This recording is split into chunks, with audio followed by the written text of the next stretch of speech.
également avec vous, Youssef, un livre et un invité. C'est le comédien Denis Podalides. Bonsoir, monsieur. Bonsoir. Bienvenue, on est ravis de vous accueillir. La Nuit des Rois, sur scène et dans la tête du comédien, avec un journal de bord, un journal intime, un journal de théâtre. Oui, alors... Denis, c'est un immense acteur, un metteur en scène, un grand metteur en scène, j'ai vu vos spectacles aussi. Vous êtes un auteur à succès, hein, vos livres ont eu des prix. Hein. Oui. Féminaïs, c'est ça, il me semblait bien. Voilà. Je n'avais pas de me tromper. Dans la foulée de Clara. Et là, vous nous parlez, vous venez pour un livre, ça s'appelle La Nuit... La nuit d'amour, les nuits d'amour sont transparentes. Voilà. Pas pour moi. Pendant la nuit des rois, c'est une réplique de la pièce de Shakespeare. Ce titre, c'est un très joli titre poétique. Alors vous racontez le théâtre avec un grand T dans ce livre par le prisme d'une création, la pièce La Nuit des Rois, qui a été mise en scène par Thomas Ostermeyer. C'est un metteur en scène allemand qui a eu lieu à la Comédie Française en 2019. Vous dites de cette pièce que c'est la pièce que vous préférez. Qu'est-ce qui vous plaît de particulier dans cette pièce, puisque Shakespeare a écrit énormément de chefs-d'œuvre, hein, on peut le dire, et puis le répertoire quand même, il est riche. Pourquoi cette pièce? Alors cette pièce, je l'ai lue assez jeune, et son titre m'enchantait, les personnages m'enchantaient, le mélange qu'il y a dans cette pièce de comédie et de tragédie. C'est une pièce qui se passe dans un pays qui n'est pas tout à fait imaginaire, que dont le nom est imaginaire, mais qui était en fait situé dans les Balkans, mais qui s'appelait l'Illyrie. Quand je lisais cette pièce, jeune homme, j'y voyais une fantasmagorie qui mêlait des clowns à des personnages mélancoliques. C'était cet alliage qui me touchait, et j'ai très tôt eu envie de la monter. Et c'est ce que je raconte un peu au début du livre. J'ai un rêve de 25 ans de mise en scène, et a toujours avorté, en fait. J'avais fait un exercice d'élève avec des lycéens au lycée Molière il y a plus de 20 ans.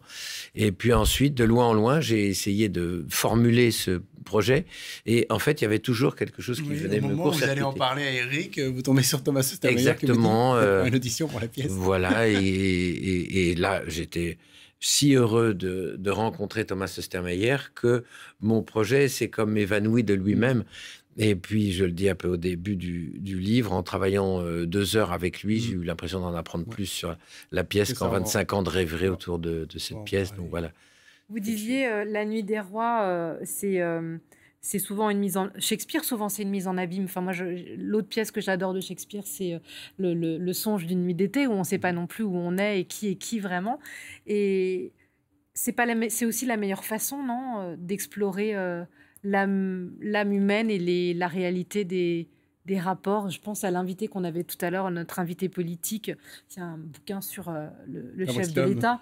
On ne sait pas finalement qui aime qui trahit qui, mais Shakespeare met le doigt exactement sur ce qui nous régente tous, quoi.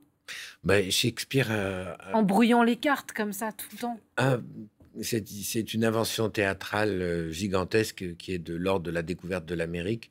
C'est une époque en plus où le théâtre à Londres explose littéralement, devient une pratique professionnelle. Avant, c'était des jongleurs, c'était toujours mêlé à différents spectacles. Et à partir du moment où des gens...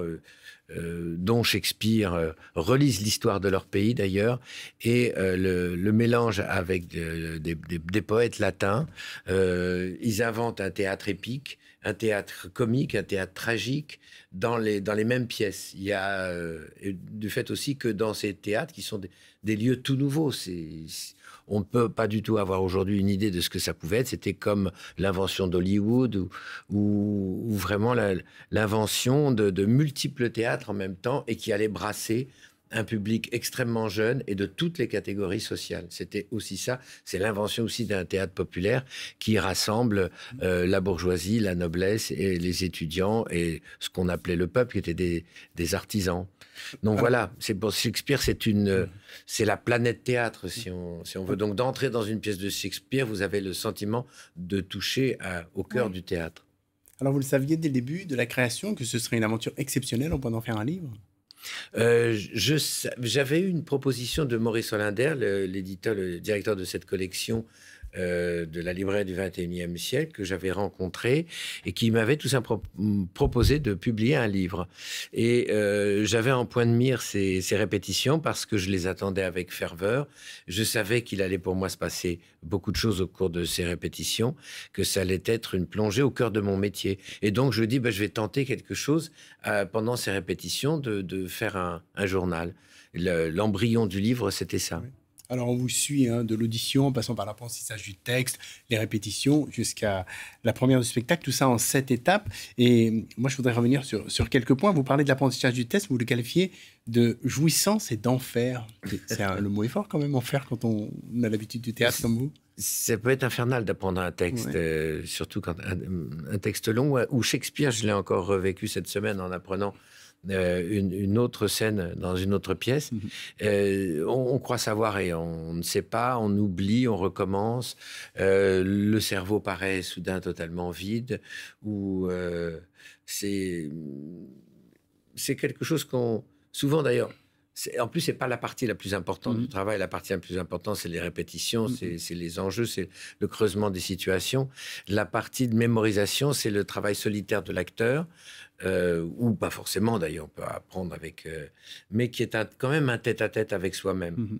Et vous le faites sur un... Pardon, mais moi, j'ai été marquée par une scène, vous êtes sur votre vélo, sur votre balcon, et moi, évidemment, je ne suis pas théâtre, donc je ne peux pas savoir, mais j'ai découvert le côté physique, tellement physique des exercices, des travaux qui vous font faire. Vous êtes en cercle, on vous lance des bâtons, il faut répéter votre texte en même temps. Vous pédalez comme un fou en essayant d'oublier et de lâcher votre texte complètement. C'est un côté, quand on vous voit sur scène, évidemment, on voit vos corps, etc., mais on n'imagine pas le travail de sportif qu'il y a derrière. Mais alors, le vélo, ça c'est moi. Je ne peux pratiquement mais il y a ce besoin de physique. Vraiment, oui. Et puis, c'était un metteur en scène aussi qui nous faisait pratiquer des quantités de jeux physiques et aussi d'ailleurs très amusants pour créer un collectif, créer tout simplement une équipe. Une pièce, c'est une distribution qui doit être harmonieuse et qui doit comporter des gens qui ont des rapports du livre, on découvre aussi évidemment le plaisir qu'on a à faire ce métier, mais aussi le stress, la peur, les larmes. Et je me suis demandé, est-ce que ça ne vient pas atténuer le plaisir justement, ou est-ce que ça fait partie du plaisir d'être un acteur, ces larmes justement? La pratique je sais pas, de tous les métiers, ou que ce soit au cinéma, il y a une part de peur qui est irréductible. Et d'ailleurs, à la toute fin, je me suis souvenu d'un livre dans lequel j'avais trouvé cette phrase. J'ai vécu une grande expérience, une grande joie au bord de la peur. Et en fait, peut-être le fond de ce qui m'intéresse dans cette histoire-là, c'est la coexistence de la peur et du plaisir. Donc c'est pour ça que je parlais aussi d'enfer et de jouissance. Oui, l'un ne peut pas vraiment aller sans l'autre. Oui, puis j'ai été très surpris de découvrir que quand on s'appelle Denis Podalides, qu'on joue 3 pièces en alternance parfois, on a encore le trac. Le trac ne s'atténue jamais dans ce métier. Oui, ça ne s'atténue jamais. Ça s'atténue avec le talent, ça va. Ouais, non, mais tout le monde l'a. Hein. Tout le monde. Oui, mais je me suis dit en lisant le livre. Un moment où ce n'est jamais naturel de se produire en public, je crois. L'homme et la femme n'ont pas vocation à parler à toute une assemblée sans les avoir identifiés. Donc c'est une situation les répétitions sont là pour nous apprendre ça. Et notamment aussi d'être dans la peau d'un autre. Donc ça suscite tout ça, suscite de la part de notre corps un refus et donc une angoisse. Et c'est ça le trac, c'est ce refus de sentir qu'aller sur une scène, c'est s'exposer énormément. Oui, je voudrais aussi qu'on parle de l'écriture, parce que Denis Podalides, c'est quelqu'un qui a toujours un bouquin sur lui et qui lit beaucoup, qui aime lire et écrire. Moi, j'ai le sentiment que lorsque vous écrivez un livre, la finalité, c'est pas forcément la publication, qu'il y a autre chose derrière ça. Moi, j'aime écrire et j'ai toujours écrit. Que ce soit publié ou pas, c'est important pour vous l'écriture. J'ai commencé comme ça, sans savoir. Qu'est-ce que ça vous apporte, c'est ça, je voudrais savoir. Oh, ça m'apporte... dans la fonction d'acteur, il y a quelque chose qui est anti-créatif. On est interprète. on n'est pas forcément, nous ne sommes pas directement les créateurs. Et d'ailleurs, l'honneur aussi de l'acteur, de l'actrice, c'est d'être un instrument au service d'un texte, d'un metteur en scène, d'une distribution. Et la logique est là. L'écriture, ça me permet d'être dans mon petit atelier personnel aussi. Pas simplement rabâcher, de ressasser des textes que j'apprends et que je vais restituer, mais aussi écrire, et aussi parce que je l'ai toujours fait. Enfant, j'ai commencé par écrire et j'ai une fascination pour la littérature, le goût de la littérature, le goût des livres. Donc, mon être d'acteur est aussi d'être un lecteur et d'écrire également. Alors, vous parlez d'enfants, justement. Ouais, je vois ce livre. Et enfant, c'est un mot qui revient souvent et je me suis dit, c'est une manière d'être comédien, c'est une manière de rester un enfant. Est-ce que vous avez peur de vieillir? Peur de vieillir? Non. Vous en parlez quand même dans le livre de la maladie, de la vieillesse. Oui, c'est parce que depuis 2-3 ans, c'est autour de moi, des gens qui tombent malades, où je découvre des gens que j'avais connus vraiment dans la pleine force de la jeunesse, sont âgés, ont des maladies. Donc c'est d'être cerné un peu par quelque chose qui finit. J'entre dans un âge où ça commence à finir, si je peux dire. Alors c'est plutôt ça. Mais c'est pas une peur narcissique. Je vais plus pouvoir jouer des rôles de Joel Ier, ça j'ai renoncé déjà.